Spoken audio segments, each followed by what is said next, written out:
संसाधनों के संरक्षण के उपाय, इसमें नंबर फर्स्ट या नंबर ए हम पढ़ेंगे वन संरक्षण एवं प्रबंधन। वनों को अगर बचा लिया तो बहुत कुछ प्राकृतिक संसाधन हम बचाने में सफल हो सकेंगे। तो वन संरक्षण एवं प्रबंधन क्या है, इसके बारे में पढ़ेंगे। वन इस पृथ्वी पर जीवन का आधार है, जीवन के लिए बहुत जरूरी है। वन न केवल जल तथा वायु के कारणों से होने वाले कटाव से उपजाऊ मिट्टी की रक्षा करते हैं। उपजाऊ मिट्टी का कटाव किससे होता है, बहती वायु के कारण या बहते जल के कारण। तो इनसे ही रक्षा नहीं करते वन, बल्कि एक तो ये मिट्टी को कटने से रोकते हैं, मिट्टी का अपरदन को कम करते हैं, मृदा अपरदन को रोकते हैं, और ये मृदा निर्माण में भी सहायक होते हैं। सक्रिय अजैव चट्टानों से उर्वरा मिट्टी की रचना करने वाले महत्वपूर्ण कारकों में से एक हैं। चट्टानों के अंदर वृक्षों की जड़ें घुस जाती हैं, जिससे उनमें चट्टानों में दरारें पड़ जाती हैं और चटक जाती हैं। उनसे उनके कण पृथक होकर मृदा निर्माण करते हैं। तो मृदा अपरदन को रोकते हैं, मृदा निर्माण करते हैं। वन पर्यावरण को स्वच्छ रखते हैं तथा प्राकृतिक संतुलन को बनाए रखने में सहायक होते हैं। वनों के बिना स्वच्छ पर्यावरण संभव नहीं है। वन नहीं होंगे तो पर्यावरण प्रदूषित ही रहेगा। पिछले कुछ वर्षों में लकड़ी का व्यापार इतना अधिक बढ़ गया है कि दुनिया भर के जंगलों को खतरा उत्पन्न हो गया। उनका क्षेत्रफल कम होने के कारण जगह जगह सूखा पड़ने लगा है। जहाँ कहीं पानी बरसता है, पेड़ों के अभाव में, पेड़ों की कमी के कारण उपजाऊ मिट्टी बह जाती है, मृदा का अपरदन हो जाता है। पेड़ों की कटाई का असर पहाड़ों पर भी होने के कारण पानी बरसने पर वहाँ से मिट्टी बहकर नदियों में आ जाती है।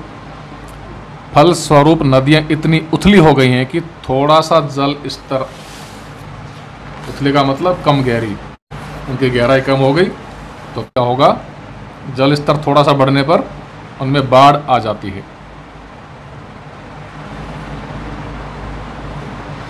भारत में मुख्य रूप से उष्णकटिबंधीय वन पाए जाते हैं। उष्णकटिबंधीय सदाबहार वनों की एक विशेषता यह होती है कि इनमें जैव विविधता अत्यधिक होती है। बहुत अधिक प्रकार के जीव जंतु, पेड़ पौधे पाए जाते हैं। जैसा कि हमने पढ़ा है जैव विविधता में। उपग्रहों से प्राप्त आंकड़े बतलाते हैं कि हमारे देश में प्रतिवर्ष 1 से 3 मिलियन हेक्टेयर जंगल कम होते जा रहे हैं। जनसंख्या में वृद्धि के साथ साथ वनों को काटकर कृषि के लिए भूमि साफ की जाती है। वनों को काटकर कृषि के लिए भूमि तैयार की जाती है, खाली की जाती है। विभिन्न निर्माण कार्यों, कारखानों, पशुपालन आदि के लिए विश्व भर में वन काटे जा रहे हैं। आरंभ में जहां पृथ्वी के लगभग 70% भूभाग पर वन थे, वहीं आज मात्र 16 से 17% भाग ही वनों से आच्छादित है। आरंभ में तो कितने थे, 70% भूमि पर वन थे, और अब केवल 16 से 17% भूभाग पर ही वन पाए जाते हैं या हैं। वन उन्मूलन, वनों का विनाश। उन्मूलन का मतलब एक प्रकार से जड़ से खत्म करना किसी भी चीज को। तो वनों को नष्ट करना, वन उन्मूलन, वनों की कटाई का एक कारण क्या है, झूम खेती को भी माना जाता है। झूम खेती क्या होती है, ये आदिवासी क्षेत्रों में की जाती है। इस प्रकार की खेती में किसी क्षेत्र विशेष की वनस्पति जलाकर राख कर दी जाती है। किसी विशेष इलाके की वन वगैरह है, वनस्पति है, वन क्षेत्र है, उसको जलाकर बिल्कुल राख कर दिया जाता है। तो वनस्पति को जलाने से वहाँ की भूमि की उर्वरता तो बढ़ जाती है, क्योंकि कार्बनिक अंश इनसे प्राप्त होता है, ह्यूमस प्राप्त होता है जीव जंतुओं से और पेड़ पौधों के जलने से। तो वनों को या वनस्पति को जलाने से क्या होगा, वहाँ की भूमि की उर्वरता में वृद्धि हो जाती है, जिससे क्या होगा, उस भूमि पर 2 से 3 वर्ष अच्छी फसल ली जाती है। और जब उर्वरता कम हो जाती है, उर्वरता कम होने पर अन्य क्षेत्र में यही प्रक्रिया अपनाई जाती है, यही विधि अपनाई जाती है, फिर दूसरे क्षेत्र की वनस्पति को या वनों को जलाकर भूमि तैयार प्राप्त की जाती है खेती के लिए। तो हमारे देश में नागालैंड, मिजोरम, मेघालय, अरुणाचल प्रदेश, त्रिपुरा तथा आसाम में आदिवासी इसे अपनाते हैं। वनों के संरक्षण हेतु उपाय एग्जाम में पूछा जा सकता है, ये भी इम्पोर्टेंट था। झूम खेती क्या होती है, बोर्ड में आया हुआ है। और वनों के संरक्षण के उपाय आप मन से भी कर सकते हैं। ज़्यादा से ज़्यादा 4 उपाय एग्जाम में पूछते हैं, 4-5 आप बता सकते हो या फिर पढ़कर भी याद कर सकते हो। इनको केवल पढ़ने मात्र से याद हो जाएंगे। नंबर फर्स्ट है, वनों की पोषणीय सीमा तक ही कटाई की जानी चाहिए। वन काटने व वृक्षारोपण की दरों में समान अनुपात होना चाहिए। पोषणीय सीमा का मतलब है जितने वृक्ष हम काटें, या जो बताया गया है कि वन काटने और वृक्षारोपण की दरों में समान अनुपात होना चाहिए। मतलब इसका मतलब यही है कि जितने वृक्ष काटे जाते हैं उसी संख्या में नए वृक्ष लगाए जाने चाहिए, पौधारोपण किए जाने चाहिए। दूसरा, वनों की आग से सुरक्षा की जानी चाहिए। इस हेतु निरीक्षण गृह तथा अग्नि रक्षा पथ बनाने चाहिए। वनों को नंबर 3, वनों को हानिकारक कीटों से दवा छिड़ककर तथा रोगग्रस्त वृक्ष को हटाकर रक्षा की जानी चाहिए। नंबर 4, विविधतापूर्ण वनों को एक रूपतापूर्ण वनों से अधिक प्राथमिकता मिलनी चाहिए। विविधतापूर्ण वन मतलब जिनमें बहुत अधिक प्रकार के पेड़ पौधे, जीव जंतु पाए जाते हैं, उनकी तरफ ज़्यादा ध्यान देना चाहिए। और जिनमें एक ही प्रकार की वनस्पति पाई जाती है, एक ही प्रकार के वृक्ष पाए जाते हैं वन में, या एक ही प्रकार के जंतु पाए जाते हैं, तो ऐसे वन कहलाएंगे एक रूपतापूर्ण वन। वैरायटी जिसमें कम है वो एक रूपता वाले, और वैरायटियाँ बहुत अधिक हैं जीव जंतुओं की, पेड़ पौधों की, वो विविधतापूर्ण वन कहलाते हैं। तो इनको प्राथमिकता मिलनी चाहिए। कृषि व आवास हेतु वन भूमि के उन्मूलन एवं झूम पद्धति की कृषि पर रोक लगाई जानी चाहिए।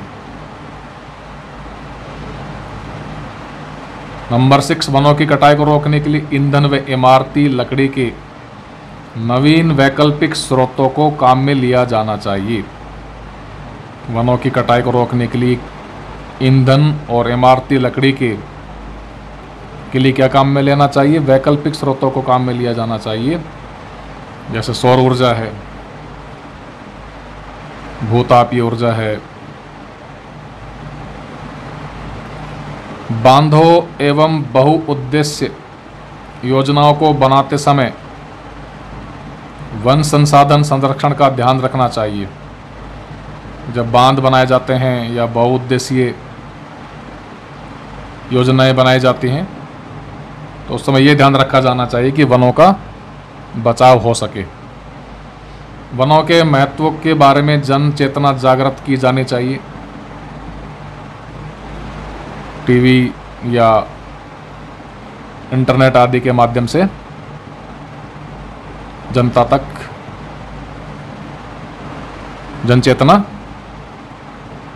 जनता को जागरूक किया जाना चाहिए। चिपको आंदोलन, शांत घाटी क्षेत्र आदि इसी जागरूकता के परिणाम हैं। चिपको आंदोलन के बारे में आगे पढ़ेंगे। शांत घाटी क्षेत्र, तो वहाँ के वनों को नष्ट होने से लोगों ने बचाया था। वनों के महत्व के बारे में वे जानते थे। तो वन संरक्षण में सामाजिक व स्वयंसेवी संस्थाओं की महती भूमिका है। सामाजिक वानिकी को प्रोत्साहन देना श्रेयस्कर है। और नंबर 10 है, वन संरक्षण के नियमों व कानूनों की कड़ाई से सख्ती से अनुपालना होनी चाहिए। नेक्स्ट हम पढ़ेंगे सामाजिक वानिकी। सामाजिक वानिकी से अर्थ है खाली पड़े स्थानों पर फलदार वृक्ष लगाना, जिससे पर्यावरण की सुरक्षा के साथ साथ ग्रामीण क्षेत्रों में रोजगार की वृद्धि हो। तो सामाजिक वानिकी से तात्पर्य क्या है? पर्यावरणीय, सामाजिक व ग्रामीण विकास के उद्देश्य से वनों का रोपण, संरक्षण, प्रबंधन तथा उसर भूमि पर वृक्षारोपण से है। राष्ट्रीय कृषि आयोग ने 1976 में ईंधन, चारा, लकड़ी और छोटे मोटे वन उत्पादनों की पूर्ति के लिए पेड़ लगाने के कार्यक्रम के लिए सामाजिक वानिकी शब्द प्रस्तावित किया था।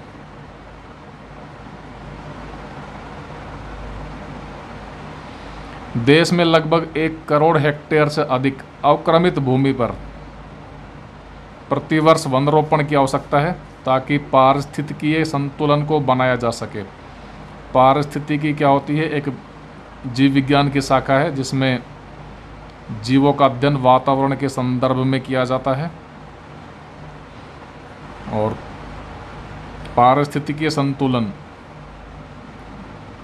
पारिस्थितिक तंत्र होता है जैविक और अजैविक घटकों से मिलकर बना हुआ स्वावलंबी तंत्र पारिस्थितिक तंत्र कहलाता है।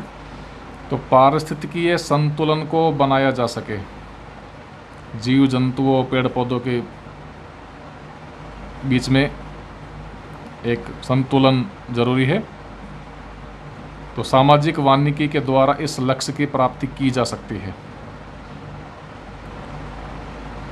वानिकी के 3 प्रमुख घटक हैं। कृषि वानिकी, नंबर 2 वन विभाग द्वारा नहरों, सड़कों, अस्पताल आदि सार्वजनिक स्थानों पर सामुदायिक आवश्यकताओं की पूर्ति हेतु वृक्षारोपण करना, ग्रामीणों द्वारा सार्वजनिक भूमि पर वृक्षारोपण। इसके बारे में यदि और चर्चा करें तो सामाजिक वानिकी को राष्ट्रीय कृषि आयोग ने 3 वर्गों में बांटा है: शहरी वानिकी, ग्रामीण वानिकी और फार्म वानिकी। शहरी वानिकी के अंतर्गत शहरों और उनके आसपास निजी व सार्वजनिक भूमि जैसे पार्क, सड़क के किनारे, औद्योगिक व व्यापारिक स्थलों पर वृक्ष लगाना व उनके प्रबंधन को शामिल किया जाता है। 2 ग्रामीण वानिकी में कृषि वानिकी और समुदाय कृषि वानिकी को बढ़ावा दिया जाता है।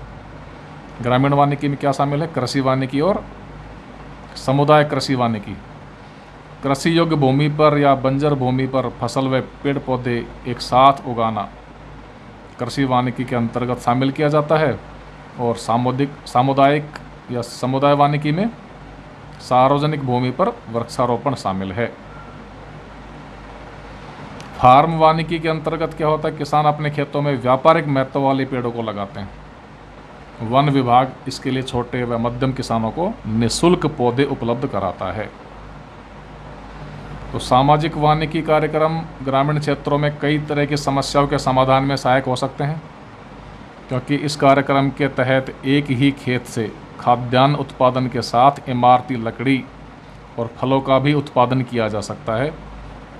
और वहीं जलवायु परिवर्तन जैसी वर्तमान वैश्विक समस्या से सबसे अधिक ग्रामीण जनजीवन एवं गरीब तबके के लोग ही प्रभावित हो रहे हैं।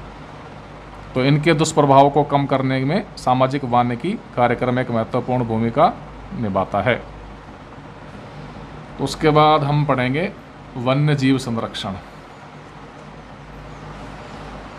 इम्पोर्टेंट है, सरल भी है। वन्य जीवों की पूर्ण सुरक्षा तथा विलुप्त होने वाले जंतुओं को संरक्षण प्रदान करना वन्य जीव संरक्षण कहलाता है। वन्य जीवों की पूर्ण सुरक्षा और जो विलुप्त होने वाले हैं उनको बचाना, सुरक्षा प्रदान करना संरक्षण प्रदान करना वन्य जीव संरक्षण कहलाता है। तो पहले हम ये जानेंगे कि वन्य जीवों के विलुप्त होने के कारण क्या हैं। एक तो है प्राकृतिक आवासों का नष्ट होना। वन्य जीवों के प्राकृतिक आवासों के नष्ट होने के भी कई कारण हैं, जैसे प्राकृतिक आपदाएं, ज्वालामुखी विस्फोट। प्राकृतिक आपदाएं कौन सी? जैसे ज्वालामुखी विस्फोट, भूकंप, सुनामी आदि। और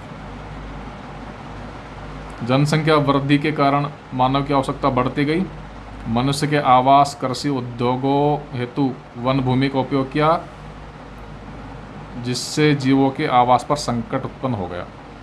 सेकंड, वृहद जल परियोजनाओं जैसे भाखड़ा, नांगल, टिहरी बांध, व्यास परियोजना आदि से वन भूमि पानी में डूबती गई, जिससे वन्य जीवों के आवास में ह्रास होने लगा। नंबर थर्ड, जंगलों में खनन कार्य, वातावरण प्रदूषण से उत्पन्न अम्लीय वर्षा आदि से भी प्राकृतिक आवास नष्ट हुए हैं। और नंबर 4 है, समुद्रों में तेल टैंकरों से तेल का रिसाव समुद्री जीवों के आवास को नष्ट कर रहा है। नंबर 5 है, ग्रीन हाउस प्रभाव। इसके बारे में आपने छोटी क्लासों में पढ़ा होगा। ग्रीन हाउस प्रभाव क्या होता है कि सूर्य की जो ऊष्मीय किरणें हैं वो पृथ्वी के धरातल को गर्म करती हैं। पृथ्वी गर्म होकर ऊष्मीय विकिरणों को या गर्मी को वापस वायुमंडल में भेजती है ऊपर की तरफ, लेकिन वायुमंडल में कुछ गैसें होती हैं जैसे कार्बन डाइऑक्साइड, मीथेन, जलवाष्प आदि। तो ये उसमें जो पृथ्वी से उसमें विकिरण वायुमंडल में भेजी गई है उनको वापस पृथ्वी पर भेज देती है, जिससे पृथ्वी का वातावरण गर्म हो जाता है। तो ये प्रभाव कहलाता है ग्रीन हाउस प्रभाव या पौधागर प्रभाव। तो ग्रीन हाउस प्रभाव के कारण क्या होता है, पूरे विश्व का तापमान बढ़ जाता है, जिसे ग्लोबल वार्मिंग कहते हैं, वैश्विक उष्णन कहते हैं, जिससे जैव विविधता नष्ट हो रही है। और सेकंड कारण है वन्य जीवों का अवैध शिकार। नंबर फर्स्ट कारण क्या था? प्राकृतिक आवासों का नष्ट होना।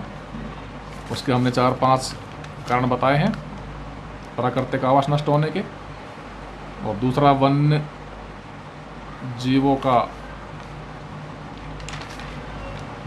जीवों के विलुप्त होने का दूसरा कारण है वन्य जीवों का अवैध शिकार। और तीसरा है प्रदूषण। चौथा है मानव तथा वन्य जीवों में संघर्ष। तो ये है वन्य जीवों के विलुप्त होने के कारण। नेक्स्ट हम पढ़ेंगे IUCN द्वारा वर्गीकृत जातियों का वर्णन और अभयारण्य, राष्ट्रीय उद्यान आदि।